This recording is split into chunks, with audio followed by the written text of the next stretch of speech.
Hello, I'm Karen Robetson Henry, Youth Librarian at the Duffield branch on West Grand Boulevard. I welcome you to this edition of Top 10 Books, which I have entitled Around the World, Then Back Home. And that's because we can travel the world through the pages of a picture book, watching other children with their families and each other, or simply learning fun things about new and distant places. Our first book, Windows to the Wonders of the World. This is a lift board book, especially suited for youngest readers, but a delight for all readers. Children and caregivers alike will enjoy lifting the pages to see snapshots of spectacular wonders of the world in different countries, including Mount Kilimanjaro in Tanzania and the Acropolis in Athens, Greece. So let's take a quick look. Here we are. And I live in Moshi, Tanzania, and from my window I can see, and then when we lift the flap, we see a mountain called Mount Kilimanjaro. And then let's see if we skip to another one. I live in London, United Kingdom, and from my window I can see, let's see what we can see. I can see a clock called Big Ben. In our second book, which is called Babel, A Tale of Armenian Rug Washing Day, we visit Armenia. In this story, a young girl joins her siblings and her Babel, which is grandmother, in a beginning of summer tradition, which was rug washing. And I quote from this book, "It's today, I love this day, I grab a brush and we skip barefoot down the warm stone stairs." It's shared fun family experience in this book. And though the work is tough, the children make it fun and they're rewarded with treats of sunny apricot pies. Our third selection is Banana Dream. And we hear from a young boy who lives in Iraq. And his name is Moose, which means banana in Arabic. And of course he's teased because of his name. But together we learn why he got that name, and in doing so we're introduced to the Gulf War, rations, and why bananas can't grow in Iraq. But by the end of the story, he loves his name Moose, and we love his name Moose, and we want nothing more than a creamy, delicious banana.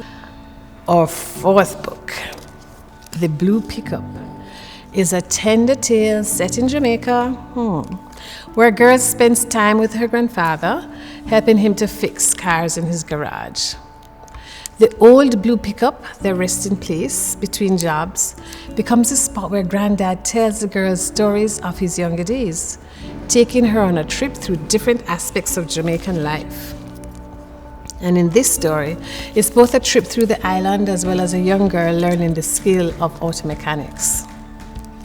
Next book, which is our fifth book, Nana, Nene, and Nina. This story takes us simultaneously to visits in England to visit Nana, there's Nana, and to Malaysia to visit Nene. Both are Nina's grandmothers. And we enjoy with Nina the different foods and experiences in the different countries. And the story ends with they both love Nina and she loves them too. Our sixth book, L is for Love. This story is set in Nigeria with only letter L objects telling the story.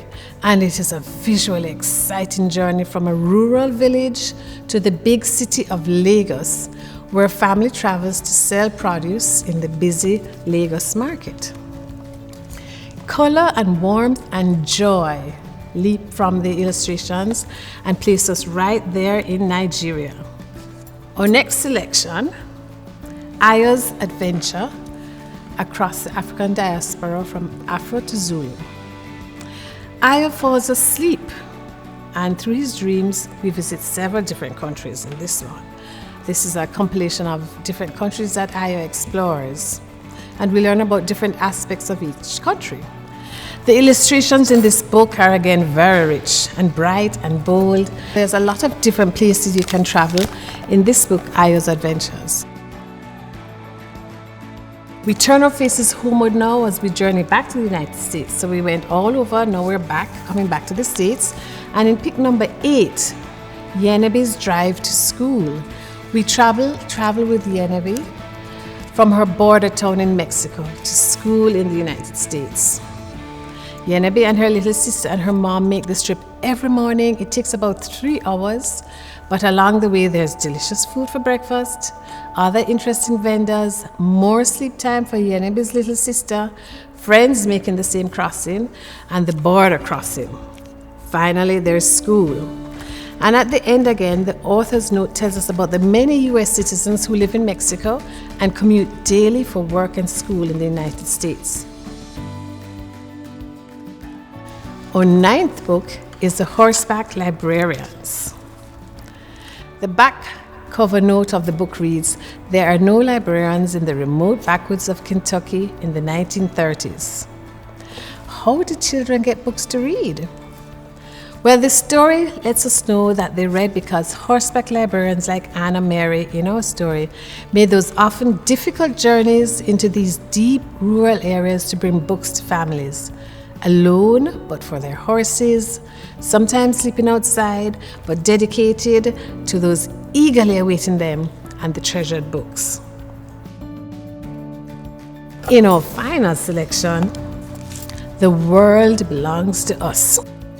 We experienced the shared joy of summer childhood days playing together on the streets of Brooklyn, New York. And I quote, "From the end of breakfast to the beginning of dinner, every single day, all summer long, we played in the street." Vivid illustrations will show you the children in motion. Summer was their time. See the kids playing? It was their place, and the world belonged to them. These are just a sampling of books that you can introduce to your children to experience and travel the world at home, and you only need to visit the library to start on your adventure. I am Karen Robetson Henry, and I invite you to keep reading.